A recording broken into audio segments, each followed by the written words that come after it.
ஒரு ரகசியம். அது சாமி ஒரு டெக்னிக் கொடுப்பார். அதில் சைவ சித்தாந்தத்தில் முக்கியமான விஷயங்களில் அது ஒன்று நிற்கும். இப்போ நம்ம எப்பவுமே எடுத்தாலும் ஒன்று எடுக்கணும் அதில், இல்லைங்களா? அதை பற்றி எடுக்கிறேன்.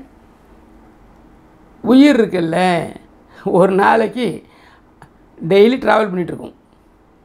உயிர் ட்ராவல் பண்ணாமல் இருக்க பயணம் பண்ணிக்கிட்டே இருக்கும். 5 இடத்துல போகும். இப்போ நம்ம மூழ்ச்சின்னு இருக்கோம். மூழ்ச்சின்னு இருக்கோன்னா உயிர் இங்கே நிற்கும். இது சிதம்பர சாமியில் கொடுக்குறாரு. ஒழியில் ஒடுக்கத்தில் வரும். பாம்பன் சாமியில் இதை சொல்லுவார். எல்லாரும் சைவ சித்தாந்தம் தெரிஞ்சவங்க எல்லோரும் சொல்லுவாங்க, இந்த இடத்துல உயிர் இருக்குது. இப்போ நம்ம மூழ்ச்சின்னு இருக்கோம் எல்லோரும். இப்போ நம்ம பார்த்துன்னு இருக்கிறோம். இப்போ மூழ்ச்சின்னு இருக்கும். இப்போ உயிர் எங்கே இருக்கிறது அப்படின்னா இந்த நெற்றிக்கண் பொட்டில் இருக்குது. இந்த உயிர் என்ன பண்ணும், கொஞ்சம் அப்படி அசந்து முடியாமல் அப்படி சொக்கிட்டு தூங்கும் பொழுது கனவுக்கு போய்டும். இது நனவு நிலைன்னு பேர். இந்த இடத்துலேருந்து கொஞ்சம் அப்படி அசந்து வரும்பொழுது இந்த இடத்துக்கு வந்து நின்றோம், கழுத்துக்கு. இது கனவு நிலைன்னு பேர். இங்கேருந்து மார்புக்கு வந்துடும், அது உறக்க நிலைன்னு பேர். அதுக்கப்புறம் இங்கேருந்து தொப்புளுக்கு வந்துடும், அது பேர் உறக்க நிலைன்னு பேர். அதுலேருந்து மூலாதாரத்துக்கு போய்டும், அது மூச்சித்தல் பேர். இதுதான் சைவ சித்தாந்தத்தில் முக்கியமாக கொடுப்பாங்க. உயிர் டெய்லி ட்ராவல் பண்ண இது கீழால் அவஸ்தைன்னுவாங்க. மேலேருந்து கீழே போகுது அவஸ்தை. இப்போ மூச்சிட்டிங்க, அப்போ கீழேருந்து மேலுக்கு வருது. அந்த உயிர் என்ன பண்ணுது, மூச்சித்தல்லேருந்து இங்கே வருது பேருறக்க நிலை. பேருறக்க நிலையிலிருந்து அநாகத சக்கரத்துக்கு வருது உறக்க நிலை. உறக்க நிலையிலிருந்து கழுத்துக்கு வருது, இது நினைவு நிலை. இது கனவு நிலை. கனவு நிலையிலேருந்து இங்கே வந்துடுது நினைவு நிலை. நான் எங்கே இருக்கேன் அப்படின்னு பார்க்குறோம். இந்த உயிர் இங்கேருந்து இங்கே ட்ராவல் பண்ணி இங்கே வர்றதில்ல, மேலும் கீழும் தினசரி அவஸ்தைப்படுது. இது மேலால் அவஸ்தை கீழால் அவஸ்தைன்னு சொல்லுவாங்க. மேலால் அவஸ்தை கீழால் அவஸ்தை, இதுதான் இதுக்கு பேர். இந்த உயிர் தினம் இதை ட்ராவல் பண்ணின்னு இருக்குது. எல்லாருக்கும் இது பண்ணின்னு இருக்குது. சரி, இது பண்ணின்னு இருக்குது, ரைட்டு. இதில் என்ன நீங்கள் கவனிக்க போகிறீங்க அப்படின் பொழுது, நம்ம மூழ்ச்சின்னு இருக்கும் பொழுது நம்மளுடைய சக்திகள் முழுசாக விரயமாகிறது. உயிர் சக்திகள் ஃபுல்லாக காலியாகுது. இதுதான், வேறு ஒன்றும் இல்லை. மூழ்ச்சினே இருந்தீங்கன்னாக்கா எல்லா சக்தியும் காலியாகுது. எப்படி காலியாகுது, ஒரு வீடு இருக்குது, அந்த வீட்டில் ஃப்ரிட்ஜு ஓடுது, ஆன் பண்ணிட்டுங்க. நைட் லேம்ப்லேருந்து டே லேம்ப் வரைக்கும் எல்லாம் போட்டிருக்கோம். எல்லா ஏசியும் போட்டிருக்கோம், ஹீட்டரை போட்டிருக்கோம், வாஷிங் மிஷின் போட்டிருக்கோம். எல்லா பாயிண்ட்டும் எரியுது. அப்படியே எவ்வளோ கரண்ட் ஆகும்னு பாருங்கள். ஓடிக்கிட்டே இருக்குது. நீங்கள் மூழ்கினே இருக்க வரைக்கும் எல்லா பாயிண்ட்டும் எரியுது. அப்போ எவ்வளோ கரண்ட் ஆகுதுன்னு பாருங்கள். அதே போல் உயிர் சக்தி 35 பாயிண்டில் இங்கே இருக்கும்பொழுது காலி ஆகுது. உயிரினுடைய சக்தி 35 பாயிண்ட்டு விரயமாகுது இந்த இடத்துக்கு வந்தாக்கா. இந்த அதுலேருந்து கொஞ்சம் கனவு நிலைக்கு வந்தீங்கன்னா 10 பாயிண்ட்டு குறையுது, 25 பாயிண்ட்டு செலவாகுது. அங்கேருந்து உறக்க நிலைக்கு வந்தீங்கன்னாக்கா 3 பாயிண்ட்டு தான் இருக்குது, 32 பாயிண்ட்டு காலியாக சேவ் பண்ணலாம். இங்கேருந்து நீங்கள் நல்லா கொஞ்சம் பாருங்கள், இங்கேருந்தால் 35 பாயிண்ட் செலவாகுது. இங்கேருந்து நனவு நிலையில் கனவு நிலைக்கு வந்தீங்கன்னாக்கா கழுத்துக்கு வரங்க, சுளுத்தி சொப்பனம்னுவாங்க. சொப்பனம், சுளுத்தி, உறக்கம் அப்படின்னு சொல்லுவாங்க. அதெல்லாம் நமக்கு அந்த மாதிரிலாம் சொன்னால் புரியாது இல்லை. அதனால் நம்ம சாதாரண நனவு நிலை, கனவு நிலை, உறக்க நிலை, பேருறக்க நிலை, மூர்ச்சித்தல் அப்படின்னு சொல்லி 5 வழியில் உயிர் தினசரி பிரயாணம் பண்ணின்னு இருக்குது. அப்போ நனவு நிலையில் இருக்கும் பொழுது உயிர் இங்கே நின்றுடுது. அப்போ 35 விதமான பாயிண்ட்ஸில் உயிர் ஆற்றல் போயின்னு இருக்குது. அந்த கரண்ட்டெல்லாம் எப்படி எல்லாத்தையும் போட்டுட்டா போயின்னு இருக்கோ அப்படி போயின்னு இந்த உடம்பு ஃபுல்லாக எல்லாத்துக்கும் அலாட்டாக இருக்குது. அப்போது உயிர் ஃபுல்லாக சக்தியும் விரயமாகுது. அப்போ நீ எவ்வளோ பிராணசக்தி எடுத்து கொடுத்தாலும் அந்த பிராணசக்தி அப்படியே காலி பண்ணிடுது. அப்போ நீங்கள் ஒரு 10 பாயிண்ட் குறைக்கணும், கரண்ட்டு பில் அதிகமாகுது அப்படின்றப்பல கொஞ்சம் உயிர் சக்தியை குறைக்கணும், சேமிக்கணும் அப்படின்னும் பொழுது கொஞ்சம் டயர்டாகி தூங்கலாம், உட்காரலாம், அசரலாம் அப்படின்னு சொல்லிட்டு உட்காரும் பொழுது அப்போ கனவு நிலைக்கு வரீங்க. அப்போ 10 பாயிண்ட்டு குறையுது. சரி, அதுக்கப்புறம் என்ன, முடியாமல் அப்படி படுத்துறீங்க, டாக்டர் டேக் ரெஸ்ட்டுன்றாரு, படுத்துடுறீங்க, ஸ்லீப்பிங் டோஸ் போட்டு படுத்துறீங்க. அப்போது 32 பாயிண்ட் ஆஃப் ஆகிடுறீங்க. 3 பாயிண்ட்டு தான் இருக்குது. இன்னும் பேருறக்க நிலை, இது உறக்க நிலை, அநாகத சக்கரம். உயிர் அங்கேருந்து இங்கே வந்துடணும், மணிப்பூரகத்துக்கு வந்துடணும். அங்கே வந்து இன்னும் பேருறக்க நிலை, பாம்பன் சுவாமிகள் நிலை அது தான். தொப்புள்ள உந்தியில் அடக்கி வச்சுன்னு இருக்கார் உயிரை. 2 பாயிண்ட் மட்டும்தான் வேலை செய்யும், 33 பாயிண்ட் ஆஃப் பண்ணிட்டு உட்காந்துருக்காரு. அதுக்கும் கீழே போனால் தான் மூர்ச்சித்தல். கோமா ஸ்டேஜில் இருக்கவங்கள மூர்ச்சித்தல்ன்றவங்களும் அந்த நிலைக்கு போகிறவங்களுக்கு அது வரும். அது வந்து 1 பாயிண்ட் மட்டும் இருக்கும், உயிர் மட்டும் இருக்கும். சரி, அது என்னதுன்னு நீங்கள் தெரிஞ்சுக்கணும்ல. அன்னமய கோஷம் இப்படி எடுத்துக்கலாம், ஈஸியாக இருக்கும் உங்களுக்கு. அன்னமய கோஷம்னு எடுத்துங்க, பிராணமய கோஷம்னு எடுத்துங்க, மனமய கோஷம்னு எடுத்துங்க. இப்படி எடுத்துங்க, ஈஸியாக இருக்கும். ஏன்னா அதெல்லாம் விளக்குனா நமக்கு அது புரிய போகிறது கிடையாது. இந்த கை கால் கருவாய் எருவாய் நாக்கு பேசுறது இது நிறுத்தினா 5, காது மூக்கு சுவை ஒளி ஊறு ஓசை நாற்றம், இந்த இது செய்யக்கூடிய செயல்கள். நீங்கள் தூங்கும்போது செய்வீங்களா? தூங்கும்போது யாராவது பார்ப்பீங்களா? தூங்கும்போது ஒரு மூச்சு காற்று மட்டும் தான் பார்ப்பீங்க. வாசனை ஏதாவது வருதுன்னு கவனிப்பீங்களா? மூச்சு காற்றை விடுவீங்க, ஆனால் வாசனை அறிய முடியுமா? தூங்கும்போது சமைச்சா என்ன வாசனை இருக்குதுன்னு சொல்ல முடியுமா? அதில் உங்களுக்கு 5 அப்படியே ஆஃப் ஆகிடும். அந்த மாதிரி பாயிண்ட்ஸ் எல்லாம். அதான் வேறு ஒன்றும் இல்லை. அது அதை பிராணன் அபானம் சொல்லி மனப்பாடம் பண்ணதை ஒப்பிக்கிறதெல்லாம் சொல்லி உங்களுக்கு ஞாபகம் வச்சு போகிறது கிடையாது. 10 காத்துகள் பிராணமய கோஷம், 10 செயல்களும், 10 இதுவும் அறிதலும், 5 அறிதலும் 5 செயல்தலும் உணர்தலும். இந்த 10 வந்து அன்னமய கோஷம், அந்த 10 வந்து பிராணமய கோஷம், அதுக்கப்புறம் மனமய கோஷம்னு ஒரு 10 வரும். அதுக்கப்புறம் உள்ளே இருக்க சக்திகள் வரும். அப்போ அதில் வந்து புருடன் ஒரு சக்தி, உயிர் சக்தி, பிராணன் ஒரு சக்தி, அதுதான் நிற்கும். எல்லாம் பண்ணும் பொழுதும் புருடன் என்பது இங்கே கொடுப்பாங்க. அதாவது காலம், கலை, நியதி, வித்தை, காலம், ஆராகம், புருடன் கொடுப்போம், சுத்த விதைன்னு போங்க. அந்த புருடன் என்கிற ஒரு சக்தி கடைசி வரைக்கும் இருக்கும். அதே போல் பிராண இது சுவாசம் பண்ணிகிட்டே இருப்போம். பிராணன் சக்தின்னு ஒன்று போயின்னு வந்துனே இருக்கும். அது கூட இந்த காற்று போய் உள்ளே இருக்க ரத்தத்தோடு கலந்து, சாப்பாடு கலந்து, ஆகாரமும் கலந்து, இதுவும் கலந்து உள்ளே போய் வேறு காற்றா மாதிரி பிராணனாக போயிட்டுருக்கும். அது பிராணன் அபானன்னு சொல்லி அதை வந்து காற்று மண்டலம் சொல்லும்பொழுது அதில் ஒரு காற்று மட்டும் போயின்னு வந்துன்னு இருக்கும், ஒரு இது மட்டும் உயிர் சக்தி மட்டும் போயின்னு வந்துன்னு இருக்கும். அது மட்டும் நிற்கும். 3 சக்தி நிற்கும். எங்கே நீங்கள் இந்த உறக்கத்தில் நம்ம இது வரைக்கும் போகலாம். அதுதான் சாமி என்ன சொல்கிறாரு, இதுக்கு வந்து நம்ம சைவ சித்தாந்தத்தில் என்ன சொல்லிடுறாங்கன்னா, ஒன்று ஒன்றா நீ அனுபவித்து ஒன்று ஒன்றா உணர்ந்து ஒன்று ஒன்றா நீ துறக்கணும். காது உயிர் அல்ல, கண் உயிர் அல்ல, மூக்கு உயிர் அல்ல, வாய் உயிர் அல்ல, கை உயிர் அல்ல அப்படின்னு சொல்லி ஒன்று ஒன்றா நீ யோசனை பண்ணி அது துறக்கணும்னு சொல்லி சைவ சித்தாந்தத்தில் ஒரு டெக்னிக் வச்சுருக்காங்க. இது சாமி சாதாரணமாக சொல்லிட்டு போயிடுவார்.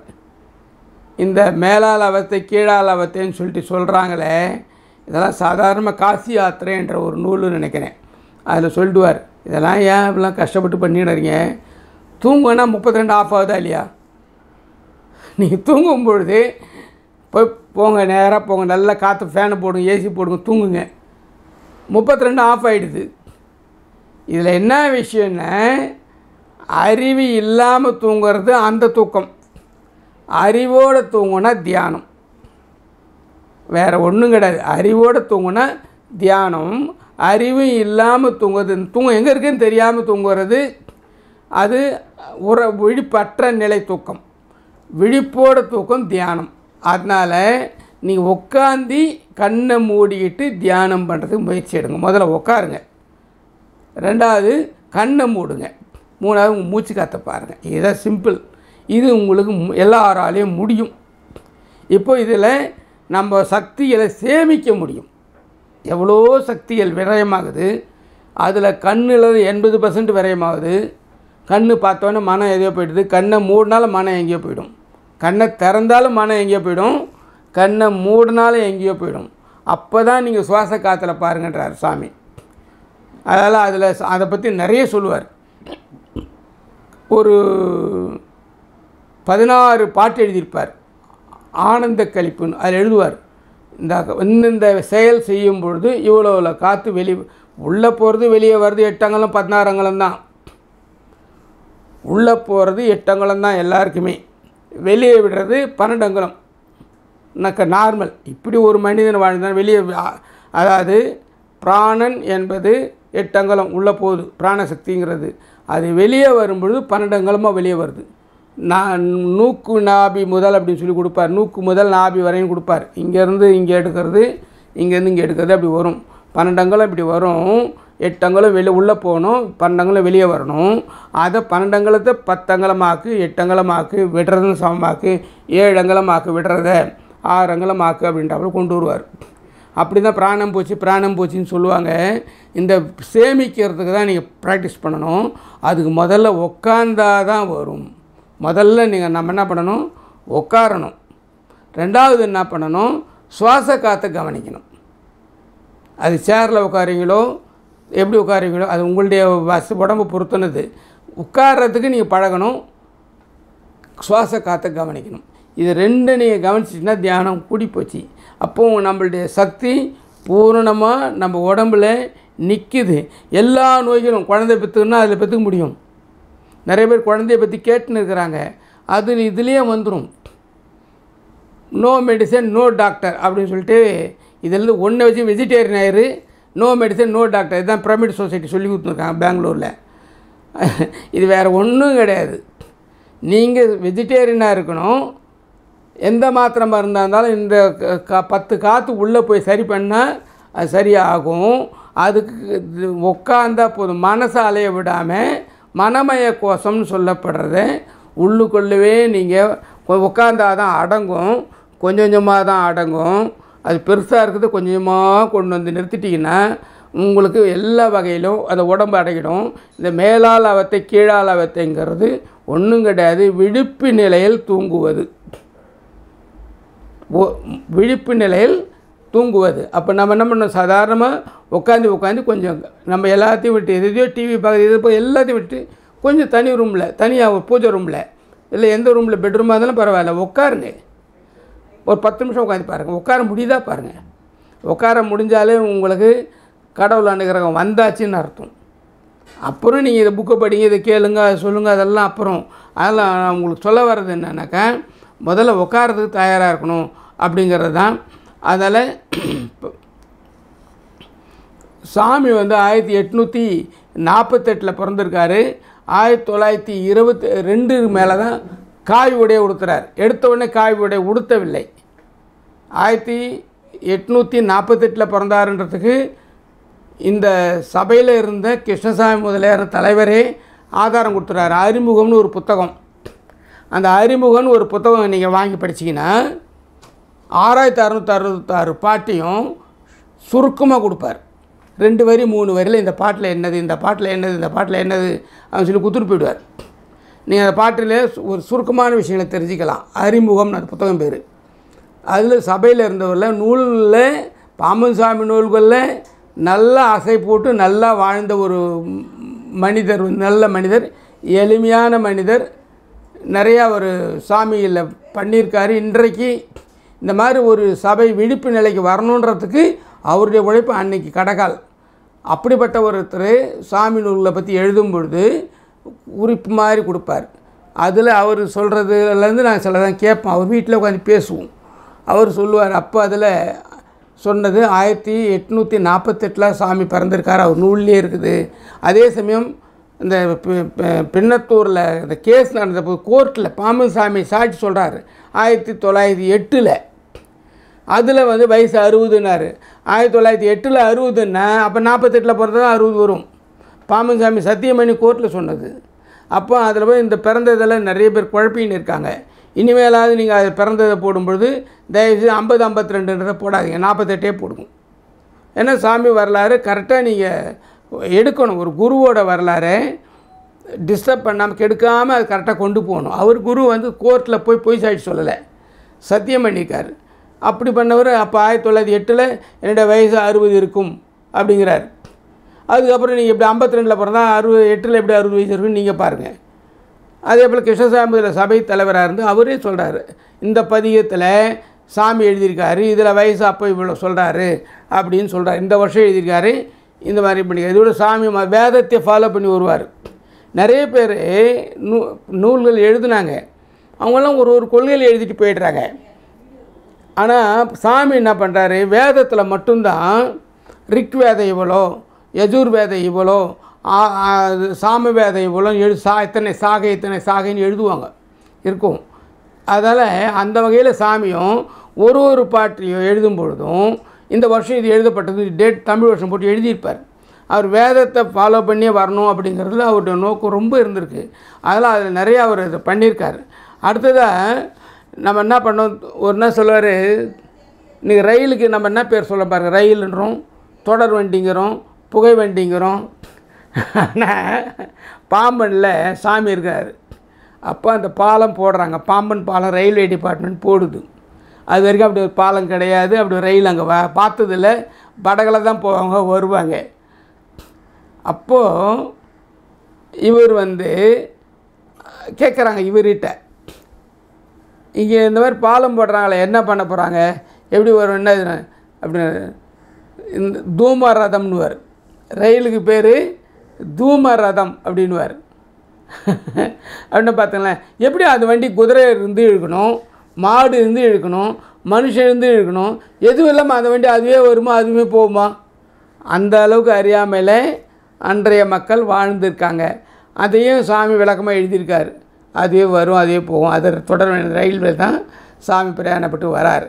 அதே போல் ஜிஹெச் அசோக சாலவாசத்தில் நம்ம அரசு மருத்துவமனைங்கிறோம், அவர் மன்னர் மருத்துவமனைன்வார், மன்னன் மருத்துவமனைன்வார். அதுக்கு பேர் வச்சு தமிழில் எழுதுனா எழுதிங்க, மன்னன் மருத்துவமனை அப்படின்னு எழுதுவார் அந்த அசோக சாலவாசில். இது மாதிரி இன்னும் நிறையா அவர் அதை ஒன்று தமிழ் எடுத்திங்கனாக்கா, பாமன் சாமி தமிழ் எடுத்திருந்தாங்கன்னா இவங்கெல்லாம் இன்றைக்கி எவ்வளோ தூரம் கொண்டு போயிருக்க முடியும். அதுபோல் வைத்தியத்துறையில் எனக்குங்க நம்ம இந்த சரவணபவாய் நம்ம கேன்னு சொன்னது அதை எடுத்து அவங்கெல்லாம் கொஞ்சம் சில பேர் ஃபார்வேர்ட் பண்ணி சில பேர் பண்ணியிருக்காங்க. அதில் இன்னும் சொல்லும் பொழுது, வெண்டைக்காயை டெய்லி சாப்பிட்டீங்கன்னா மூளை நல்லா இருக்குமா. யாருக்கெல்லாம் மூளை அறிவு வேணுமோ சாமி எழுதுகிறாரு, வெண்டைக்காயை சாப்பிடுவனுக்கு மூளை அதிகம், இது வேலை பண்ணிட்டு சாமி எழுதி வச்சுக்காரு. அதே போல் முசுமுசுக்கு கீரையும் வெண்ணையும் தொடர்ந்து சாப்பிட்டா இருமல் போயிடும். இப்படிலாம் மருத்துவ குறிப்புகளும் சாமிகள் கொடுத்துருக்காரு. அதனால் ஒரு நூலை வாங்கி படிச்சிங்கன்னா இன்னும் நிறைய சாமி வழிபாடுகளை நீங்கள் எடுக்கலாம். அதனால் நீங்கள் சாமி வழிபாடை நிறைய எடுக்கணும்னு மந்திரமே வேணும் அப்படின்னு யாராவது கேட்குறீங்கன்னா, அனவரத பாராயண அஷ்டகம்னு ஒரு நூல் எழுதுகிறார், 8 பாட்டு எழுதுவார். அனவரத பாராயண அஷ்டகம் அப்படின்னு 8 பாட்டு எழுதியிருப்பார். அந்த 8 பாட்டை எப்பவுமே படிச்சுன்னு இருக்கணும். அதில் 4 பாட்டும் இல்லை என்ன வரும்னா, பிள்ளையார், முருகன், சிவன், அம்பாள் அப்படியே மாற்றி மாற்றி வரும். முருகன், சிவன், அம்பாள், பிள்ளையார். அடுத்தது 3வது பாட்டில் அப்படியே சிவன், அம்பாள், பிள்ளையார், முருகன்.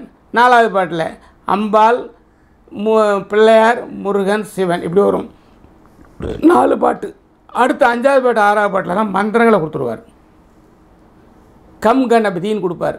அது ஒரு மந்திரங்களை ஒரு இது கொடுப்பார். நீங்கள் அந்த 8 பாட்டு டெய்லி படிச்சிங்கனாலே அனவரத பாராயண அஷ்டகன் பேர். அவரே அந்த காலத்தில் இந்த பாட்டை எழுதி கொடுத்துருக்காருன்னா, அனவரதம் எப்பவுமே படிச்சுன்னு இருக்கலாம் அப்படின்னா, அப்போ அந்த ஜபம் பண்ணுறதுக்குரிய ஒரு மந்திரமாக அதை கொடுத்துருக்காரு. அதை நீங்கள் வாங்கி நீங்கள் அந்த புக்கிலே இருக்குது, நீங்கள் பாராயண தரத்தில் அதை படிச்சுக்கலாம். இப்போ இதில் அடுத்ததாக